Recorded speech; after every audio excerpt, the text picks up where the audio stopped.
In the bustling heart of downtown Manhattan, Alexander Morgan, a man accustomed to the dizzying pace of boardrooms and billion-dollar deals, found himself on an unfamiliar path. The roaring engines of traffic and the hurried footsteps of strangers felt distant as he stood outside a modest elementary school, watching the laughter of children spill out into the yard. This was Catherine Oliver's world, a place alive with simplicity and purpose, untouched by the greed and complexities that defined his own. Catherine, a soft-spoken teacher with a heart that radiated warmth, was focused on the children, guiding them with gentle patience. Her presence exuded a quiet strength, a resilience that Alexander couldn't ignore.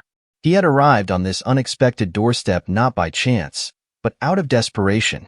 His son, a bright boy with an adventurous spirit, had been struggling to adjust to life without his mother, and Alexander knew his lavish lifestyle couldn't fill the void. Catherine's reputation for kindness and connection with children had drawn him here. At first, their conversation was brief and formal. Catherine, though polite, regarded Alexander with a hint of skepticism. He was a man who seemed far removed from the struggles she encountered daily. Yet, as he spoke about his son, there was an honesty in his words, a vulnerability that betrayed the hardened exterior he had built over years in the corporate world. Something about his plea tugged at her compassion. This encounter, unremarkable to onlookers, planted the seed of a connection neither of them anticipated. For Alexander, it was the first step towards seeing life beyond boardroom walls. For Catherine, it was a reminder that even those who seem to have everything can still be searching for something deeply human: understanding, hope, and a place to belong. Days turned into weeks, and Alexander found himself drawn back to the schoolyard, observing from a distance. It wasn't just about his son anymore. There was something about Catherine that he couldn't ignore. She had a way of engaging the children, making each of them feel seen and valued. He wondered if that same magic could help heal his son's aching heart. One evening, with his usual confidence masked by a rare nervousness, Alexander approached Catherine with a proposal. "I'd like to hire you as a private tutor for my son," he began, his voice steadier than he felt. "But it's more than just tutoring. He needs someone who can guide him, connect with him, and maybe show him a world that's not as cold as the one I've built around us." Catherine hesitated. The offer was generous, more than she earned in a year, but it came with complexities she wasn't sure she wanted to navigate. She had seen men like Alexander before, wielding power and wealth as shields, often blind to the consequences of their actions. But as she looked into his eyes, she saw something unexpected: sincerity and perhaps a touch of desperation. "What you're asking for isn't just a job," she said cautiously. "It's trust, and that takes time." Alexander nodded, grateful that she didn't reject him outright. "I'm not asking for miracles. Just consider it." He handed her a card with his contact information before walking away, leaving Catherine to grapple with the weight of the decision. Later that night, Catherine sat in her small apartment, the card resting on her kitchen table. She thought about the boy, a child caught between two worlds, one of privilege and another of quiet loneliness. Something about the situation resonated with her deeply. Perhaps it was her own childhood, marked by struggles that no one seemed to notice. After hours of contemplation, she decided to take a chance. The first day at the Morgan estate was an eye-opener for Catherine. The grandeur was overwhelming: marble floors, towering glass windows, and art pieces that seemed to belong in museums. Yet, amidst the luxury, there was a stark emptiness. It was a house, not a home. She was introduced to Alexander's son, a shy boy with strikingly intelligent eyes that seemed to carry the weight of the world. "Hi, I'm Jacob," he said softly, barely meeting her gaze. Catherine knelt to his level, offering a warm smile. "Hi, Jacob. I'm Catherine. I hear you're quite the explorer. Maybe you can show me your favorite places around here." Jacob's eyes lit up ever so slightly, and for the first time, Alexander, watching from a distance, felt a flicker of hope. As days turned into weeks, Catherine and Jacob began to build a bond. They explored books together, painted in the garden, and even turned mundane math lessons into adventures involving treasure maps and secret codes. Slowly, Jacob started to open up, sharing stories about his mother, his fears, and his dreams. Catherine's gentle patience and creativity were like sunlight breaking through the clouds. But the process wasn't without its challenges. Alexander, though well-meaning, struggled to step out of his role as a businessman and into that of a father.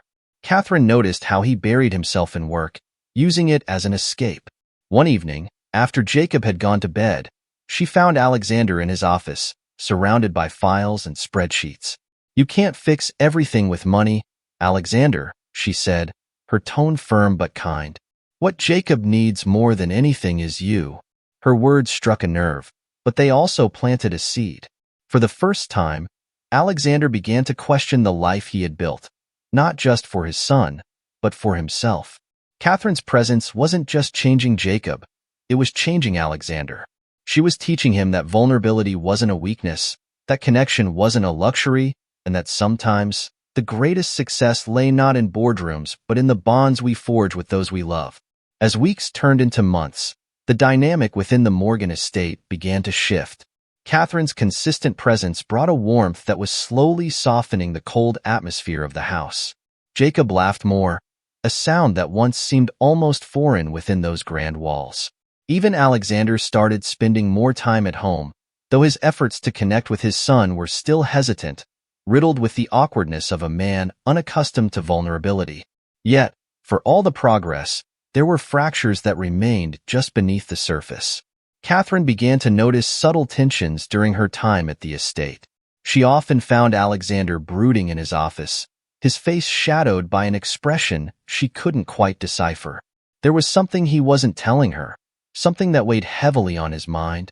One evening, after a particularly joyful day spent celebrating Jacob's progress on a science project, Catherine decided to address the tension directly. She found Alexander standing on the balcony, staring out at the city lights, a glass of whiskey in hand. "You're proud of him, aren't you?" she asked, stepping beside him. Alexander nodded, but didn't meet her gaze. "He's extraordinary. He deserves the world." "Then why do you always seem like you're carrying a burden?" she pressed gently. Alexander hesitated before exhaling deeply. "Catherine, there are things about my life, about the choices I've made, that I'm not proud of. Jacob's mother? She didn't leave us because she wanted to. She left because I drove her away." His voice broke slightly, revealing a vulnerability Catherine hadn't seen before. Catherine placed a hand on his arm. "Whatever mistakes you've made, you have a chance to make things right.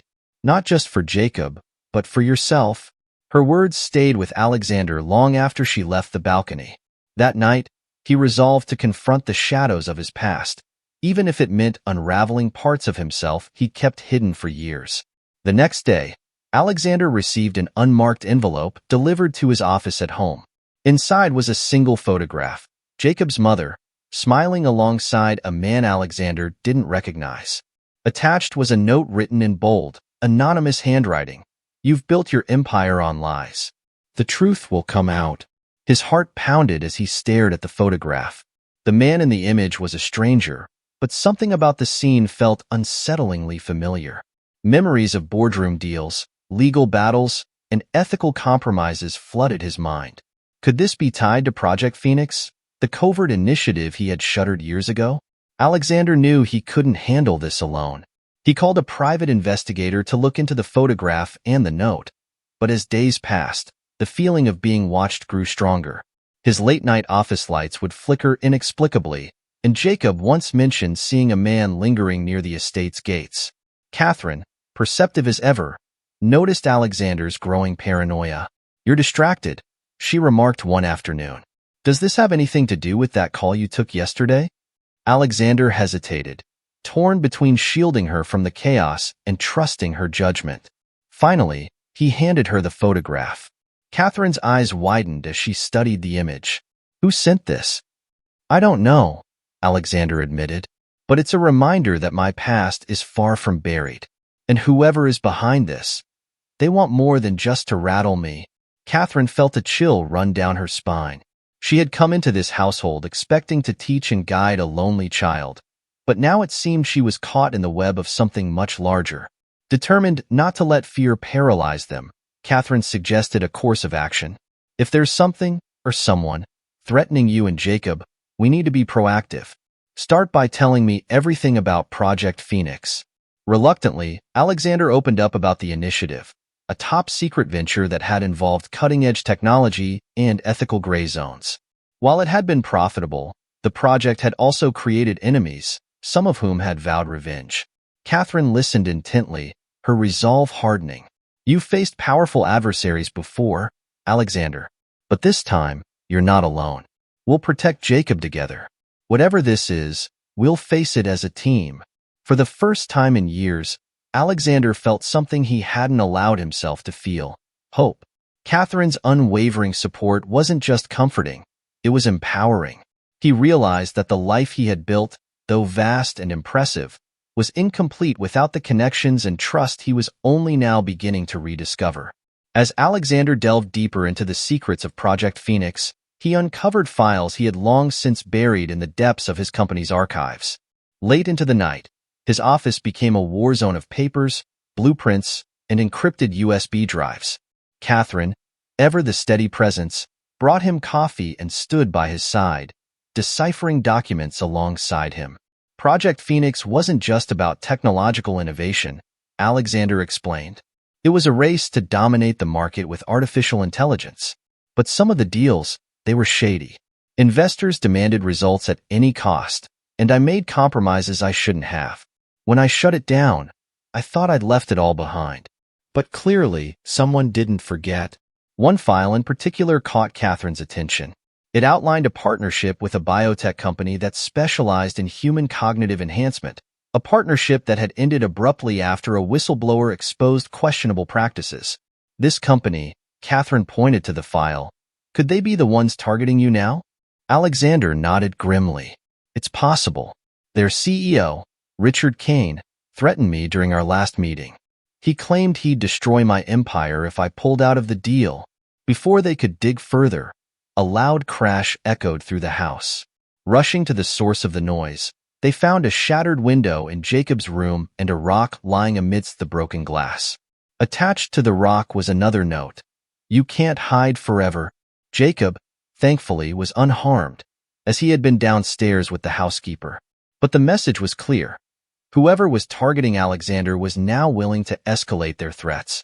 Determined to protect his family, Alexander contacted the private investigator again, requesting round-the-clock surveillance and a security team for the estate. Catherine, however, insisted they take a more proactive approach. We can't just react, she argued. We need to gather evidence and expose whoever is behind this. If this is about Project Phoenix, we have to get ahead of it before they come for Jacob. Their shared resolve marked a turning point. Together, they decided to confront Richard Kane, starting with his recent business dealings. Catherine's sharp analytical skills and Alexander's insider knowledge made them a formidable team. But they knew the road ahead would be perilous, filled with risks that could upend their lives entirely. Their first step was gathering intel on Richard Kane. Alexander's private investigator uncovered that Kane had been quietly acquiring shares in Alexander's company through proxy investors. He was building leverage, waiting for the perfect moment to strike. One evening, Alexander and Catherine decided to attend a high-profile gala where Kane was expected to appear. Dressed to impress yet armed with determination, they entered the luxurious venue, blending seamlessly with the crowd. Catherine, with her natural grace and charm, navigated the social circles while keeping a watchful eye on Kane. Finally, they spotted him, a tall, imposing man with a sharp suit and a sharper smile. Kane's eyes lit up with a mix of surprise and disdain when he noticed Alexander approaching. Well, Kane drawled, swirling his glass of champagne. The prodigal son returns. I didn't think you had the spine to show your face after abandoning your precious project. Alexander's voice was steady but firm. I'm here to remind you that threats against my family won't go unanswered. Whatever game you're playing, it ends now. Kane laughed, a cold, hollow sound. You're still as naive as ever, Morgan. You think you can walk away from the mess you made? Project Phoenix was more than just a business venture. It was a promise. And you broke it. Catherine stepped forward, her voice calm yet authoritative. If you're so confident, why hide behind anonymous threats? If you have something to say, say it outright. Or are you afraid of the consequences? Kane's composure faltered for a brief moment, but he quickly recovered. You have no idea what you're meddling in, little teacher. Stay out of matters that don't concern you. Before Alexander could respond, a commotion erupted near the entrance. Security guards swarmed around a man trying to enter with a concealed weapon. As the crowd murmured in confusion, Catherine's instincts kicked in. She pulled Alexander away from Kane, realizing the gala wasn't just a social event. It was a setup. Outside, they regrouped with the private investigator, who confirmed their suspicions. Kane had orchestrated the chaos to send a message. This isn't about money anymore, Alexander said grimly. He wants to ruin me completely. Catherine placed a reassuring hand on his arm. Then we fight back. Not just for you, but for Jacob. He deserves a future free from this madness.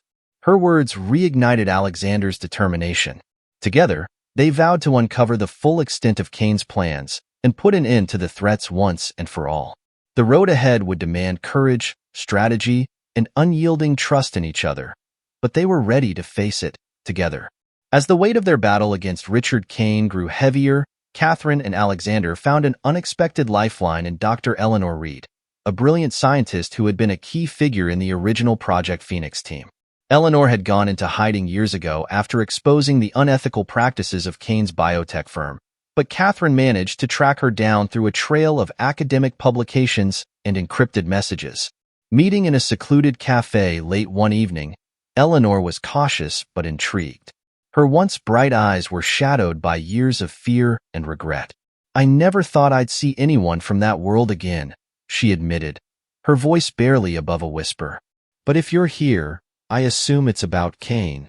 Alexander leaned forward, urgency in his tone. "We need your help. He's threatening my family, and we believe it's tied to what he's trying to resurrect from Project Phoenix. What do you know about his plans?" Eleanor hesitated, her hands trembling slightly as she gripped her coffee cup. "After I blew the whistle, Kane pivoted his focus. He's no longer just chasing AI dominance.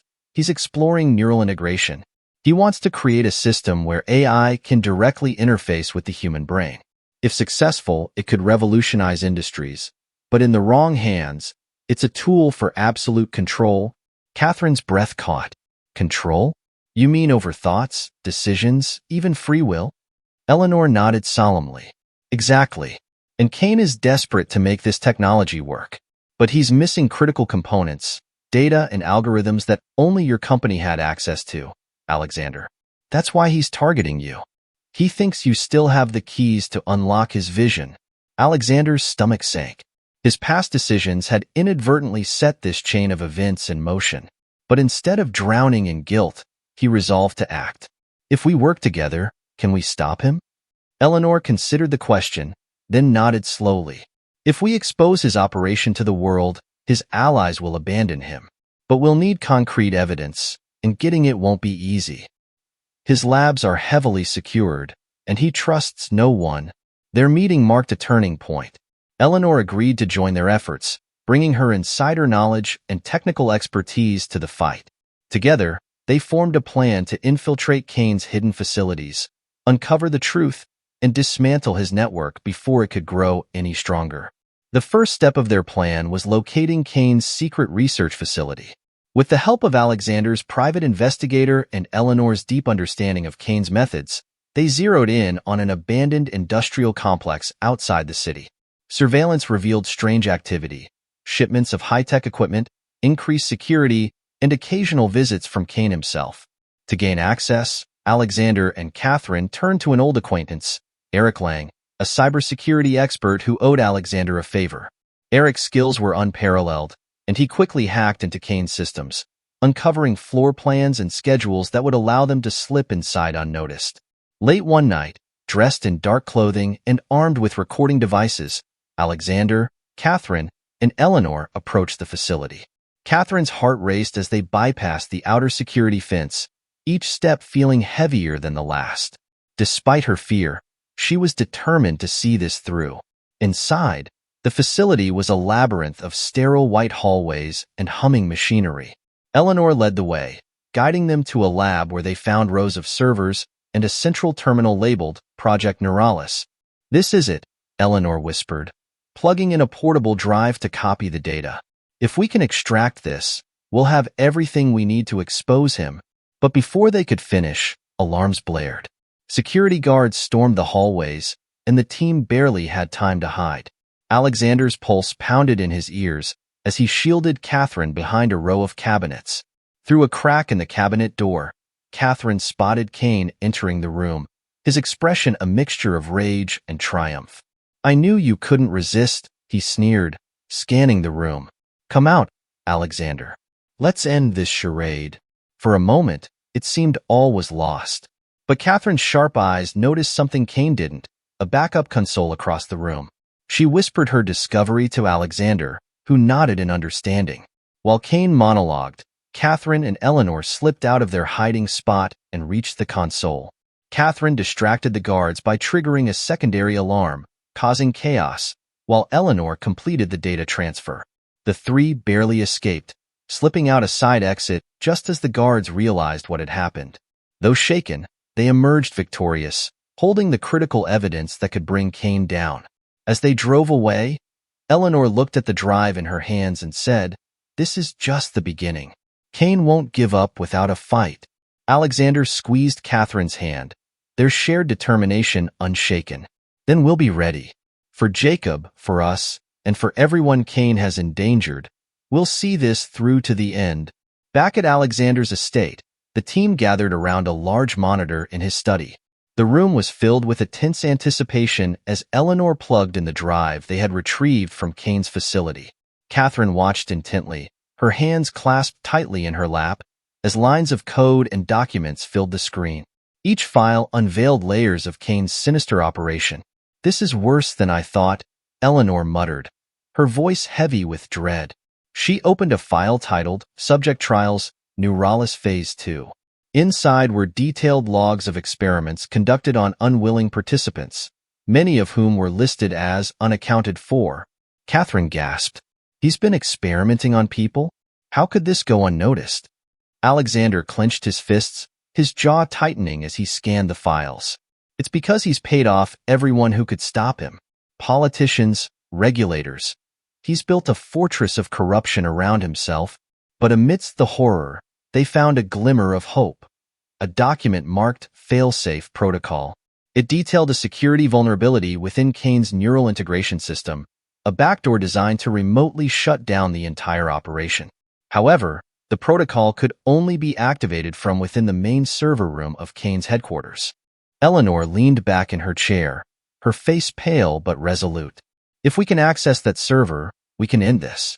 But Kane will have every measure in place to stop us." Alexander stood, his determination unwavering. "Then we'll need a distraction. Something big enough to draw his attention away from the server room." Catherine nodded, her mind already racing with ideas. "We could leak some of this information anonymously, just enough to cause a public uproar. If the media gets involved, Kane will be too busy trying to control the narrative." The team worked through the night, preparing their plan. Eleanor crafted the leak, carefully selecting documents that exposed Kane's corruption without jeopardizing their larger mission. Catherine contacted a trusted journalist, ensuring the story would break at the perfect moment. Meanwhile, Alexander coordinated with Eric Lang to infiltrate Kane's headquarters, using the chaos as their cover. As dawn broke, Catherine placed a hand on Alexander's arm. "Are you sure you're ready for this? It's going to be dangerous." He met her gaze, his expression softening. "I have to be. For Jacob, for you, and for everyone Kane has hurt." The next evening, news of Kane's atrocities exploded across every major media outlet. Reporters swarmed the gates of his corporate headquarters, demanding answers. Protesters gathered outside, their chants echoing through the city streets. Inside, Kane was in a frenzy, barking orders to his staff as he struggled to maintain control.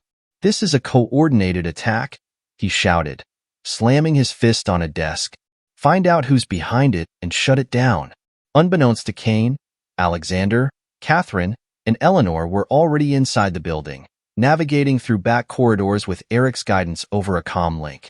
Dressed as maintenance workers, they blended into the chaos, their disguises granting them access to restricted areas. As they approached the server room, their progress was halted by a security checkpoint guarded by armed personnel. Alexander exchanged a look with Catherine, signaling for her to stay back while he approached the guards. "Hey, I think there's a gas leak on the lower levels," Alexander said, feigning urgency. "You might want to check it out before it gets worse." The guards hesitated, their radios crackling with conflicting instructions from Kane's frantic commands. Finally, one nodded, and they rushed off to investigate, leaving the way clear. Inside the server room, Eleanor quickly began her work, accessing the mainframe and searching for the failsafe protocol. Catherine stood by the door, her heart pounding as she kept watch. Alexander joined Eleanor, his presence steady as she typed furiously. "We're almost there," Eleanor said, her voice tight with concentration. "Just a few more seconds." The door burst open, and Kane stormed in, flanked by security guards. His face was a mask of rage and betrayal. "Did you really think you could outsmart me, Alexander?" Catherine stepped forward, her voice firm despite her fear. "It's over, Kane. The world knows what you've done." Kane laughed coldly. "You think a few leaked files can stop me? I control this city, this country's infrastructure. I'm untouchable." But before he could give the order to arrest them, the room went dark. The hum of the servers ceased, replaced by an eerie silence. Eleanor looked up, a triumphant smile spreading across her face. Failsafe activated. Kane's confidence crumbled as he realized what had happened. "No, this isn't possible." Alexander stepped forward, his voice calm but commanding. "It's done, Kane. Your empire is falling, and there's nothing you can do to stop it." As law enforcement stormed the building, alerted by the evidence leaked to the media, Kane was taken into custody. Catherine, Alexander, and Eleanor watched as the once untouchable man was led away in handcuffs, his reign of terror finally over.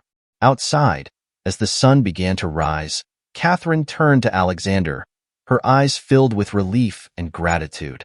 "We did it. It's really over." He nodded, pulling her into a hug. "We couldn't have done it without you." Though the battle had been won, they knew their journey was far from over. The damage Kane had caused would take years to repair, but together, they vowed to rebuild and create a better world for Jacob and countless others. With Kane's arrest, the shadow that had loomed over Alexander's life finally began to lift. The news spread quickly, with headlines praising the whistleblowers who had brought down a seemingly untouchable titan. Eleanor's evidence, combined with the media's relentless coverage, ensured that every detail of Kane's corruption and inhumane experiments was laid bare for the public to see. Across the country, people who had suffered under Kane's influence found a sense of vindication and hope. Back at Alexander's estate, the team reconvened in the warm light of the morning sun. The tension that had gripped them for weeks was now replaced with a quiet sense of accomplishment. Jacob ran up to his father, wrapping his arms tightly around him. "Is it really over, Dad?" the boy asked, his voice tinged with both relief and lingering fear. Alexander knelt, placing his hands gently on Jacob's shoulders. "Yes, Jacob, it's over. And from now on, I promise you'll be safe." Catherine watched the tender exchange, her heart swelling with admiration. Over the past weeks, she had seen Alexander transform from a man consumed by guilt and regret into someone who was willing to risk everything for the people he loved. She couldn't help but feel that the ordeal had also changed her, strengthened her resolve, and reminded her of the importance of standing up for what was right. Later that day, Alexander gathered the team in the study for one final meeting. "We've done something extraordinary," he began, his voice steady and filled with gratitude. "But our work isn't finished." Kane's empire didn't operate in isolation. There are others out there who will try to pick up where he left off. Eleanor nodded in agreement. "We've destabilized his network, but there's still so much more to uncover. If we're going to make a lasting difference, we need to stay vigilant." Catherine spoke up, her tone resolute. "Then let's make sure his legacy ends here. We have the skills, the resources, and the will to fight back. Let's use them to protect others." Inspired by Catherine's words, the group decided to establish a foundation dedicated to exposing corruption and supporting victims of corporate malfeasance. They named it the Phoenix Initiative, symbolizing rebirth and resilience in the face of destruction. It would be a new chapter, not just for Alexander and Catherine, but for all those who had been touched by Cain's crimes. As weeks turned into months, the Phoenix Initiative began to take shape. Alexander used his wealth and influence to fund the organization, while Catherine took charge of community outreach and advocacy. Eleanor spearheaded investigations, leveraging her expertise to uncover hidden injustices. Together, they formed a formidable team, united by a shared mission to create a safer and more just world. One of their first initiatives was a scholarship program for children whose lives had been affected by Cain's experiments. The program provided education, therapy, and resources to help these children reclaim their futures.